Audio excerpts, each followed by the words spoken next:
வணக்கம் நண்பர்களே. Resort web சீரிஸின் episode 82 இல் பல முக்கியமான திருப்பங்கள் நடந்திருக்கின்றன.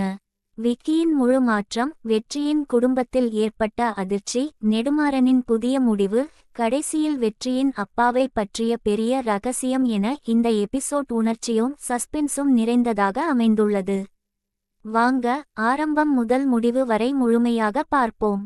ராஜன் விக்கியை தனியாக அழைத்து முதலில் மனதார நன்றி சொல்கிறார். குக் ஆஃப் போட்டியில் விக்கியின் திறமையை பார்த்த பிறகுதான் அவன் மீது முழு நம்பிக்கை வந்ததாக கூறுகிறார். இனிமேல் கிச்சனை சரியாக நடத்த அவன் உதவ வேண்டும் என்று கேட்கிறார். அதற்கு விக்கியும், நான் தான் உங்களுக்கு நன்றி சொல்ல வேண்டும். நீங்கள் எனக்கு பெரிய வாய்ப்பு கொடுத்திருக்கிறீர்கள். நெடுமாறன் சாரை பார்த்து இன்ஸ்பயர் ஆகித்தான் இந்த ரிசார்ட்டில் சேர்ந்தேன். ஆனால் தெரியாமலே அவருடைய அகங்காரத்தை நானும் எடுத்துக்கொண்டேன். இப்போது அந்த கூண்டிலிருந்து வெளியே வந்த மாதிரி சுதந்திரமாக இருக்கிறது.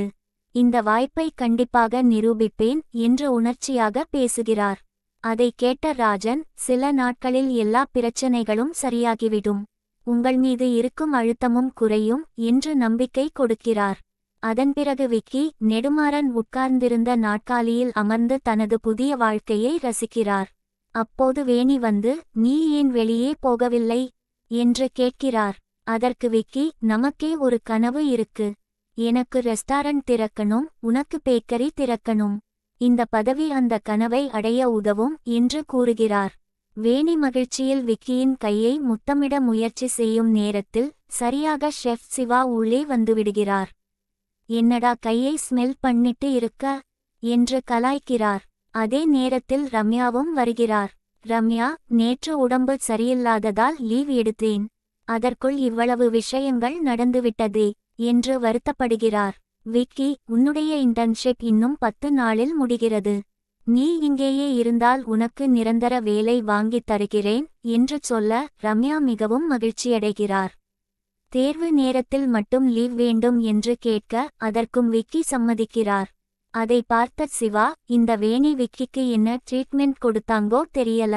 திடீர்னு இவ்வளவு நல்லவனாக மாறிட்டானே என்று நகைச்சுவையாக பேசுகிறார். மற்றொரு பக்கம் வெற்றியும் பாண்டியும், விக்கி இப்போ இன்னும் அதிகமாக நம்மை டார்ச்சர் பண்ணுவான் என்று பயந்து பேசிக்கொண்டே ஆட்டர்களை எடுக்கிறார்கள். ஆனால் அவர்களுக்கு பெரிய ஷாக். விக்கி மிகவும் அமைதியாகவும் மரியாதையாகவும், கிச்சனில் ஷெஃப்கள் குறைவாக இருக்கிறார்கள். அதனால் கொஞ்சம் தாமதம் ஆகலாம். தயவு செய்து புரிந்து கொள்ளுங்கள் என்று பேசுகிறார். இதை கேட்ட பாண்டி, இந்த நல்ல விக்கி வேண்டாம், பழைய விக்கிதான் வேணும் என்று காமெடியாக சொல்கிறார். அடுத்ததாக வெற்றி ரியாவிடம் மீண்டும் பேன்றியை தொடங்கலாமா என்று கேட்கிறார். ஆனால் தற்போதைய சூழ்நிலையில் அது சாத்தியமில்லை என்று ரியா கூறுகிறார். அதற்கு வெற்றி, எப்படியாவது என்னை கிச்சனில் ஷெஃபாக சேர்த்து விடுங்கள் என்று வேண்டுகிறார். ரியா, நிச்சயமாக உதவுவேன். ராஜனிடம் பேசுகிறேன். ஆனால் கொஞ்சம் நேரம் கொடு என்று உறுதி அளிக்கிறார். அதே நேரத்தில் வெற்றிக்கு செல்வியிடமிருந்து போன் வருகிறது. அம்மாவுக்கு உடம்பு சரியில்லை, மருத்துவமனையில் சேர்த்திருக்கிறோம் என்ற செய்தியை கேட்டவுடன் வெற்றி அதிர்ச்சியடைகிறார். உத்தமனிடம் அனுமதி வாங்கி உடனே மருத்துவமனைக்கு கிளம்புகிறார். உத்தமனும் பண உதவி செய்வதாக கூறி அனுப்பி வைக்கிறார்.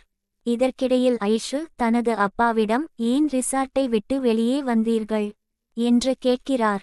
நெடுமாறன், இந்த ரிசார்ட்டை என் சொந்த ரிசார்ட்டாக நினைத்து பகல் இரவு பாராமல் உழைத்தேன்.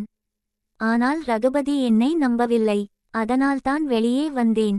வேறு ரிசார்ட்டில் வேலைக்கு அழைத்தாலும் நான் போக மாட்டேன். என்னோடு வந்த ஷெஃப்களுக்கு என் சொந்த பணத்தில் சம்பளம் கொடுப்பேன். இப்போ என் ஒரே குறிக்கோள் உன்னை ஒரு ஸ்டார் ஷெஃபாக மாறுவது என்று கூறுகிறார். மருத்துவமனையில் வெற்றி அம்மாவை மயக்க நிலையில் பார்த்து உடைந்து போகிறார். செல்வி, அம்மாவுக்கு லிவர் டேமேஜ், ஆபரேஷனுக்கு சுமார் 20 லட்சம் ரூபாய் தேவை என்று கூறுகிறார். அதற்குள் கடன் கொடுத்தவர்கள் வந்து, முதலில் எங்களுக்கு கொடுக்க வேண்டிய பணத்தை முழுமையாக கொடு. உன் அப்பா மாதிரி நீயும் ஓட்டிடாதே என்று மிரட்டுகிறார்கள்.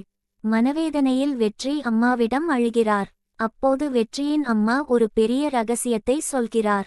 உன் அப்பா கெட்டவர் இல்லை, எல்லாரும் நினைப்பது தவறு. 15 வருடங்களுக்கு முன்பு அவர் ஆர் ரிசார்ட்ல வேலை பார்த்தார். ரகுபதி சார் அவரை ஒரு முக்கிய வேலையாக அனுப்பினார். அங்கே என்ன நடந்தது என்று இன்றுவரை தெரியவில்லை. அதனால் உன் அப்பாவை தவறாக நினைக்காதே என்று சொல்லுகிறார். இந்த உண்மை வெற்றியை அதிர்ச்சியில் உறைய வைக்கிறது. இப்படியே பல கேள்விகளை எழுப்பி எபிசோட் 82 முடிகிறது. அடுத்த எபிசோட் இல் வெற்றியின் அப்பாவுக்கு என்ன நடந்தது என்ற உண்மை வெளிவருமா? வெற்றி 20 லட்சத்தை எப்படி ஏற்பாடு செய்வார்?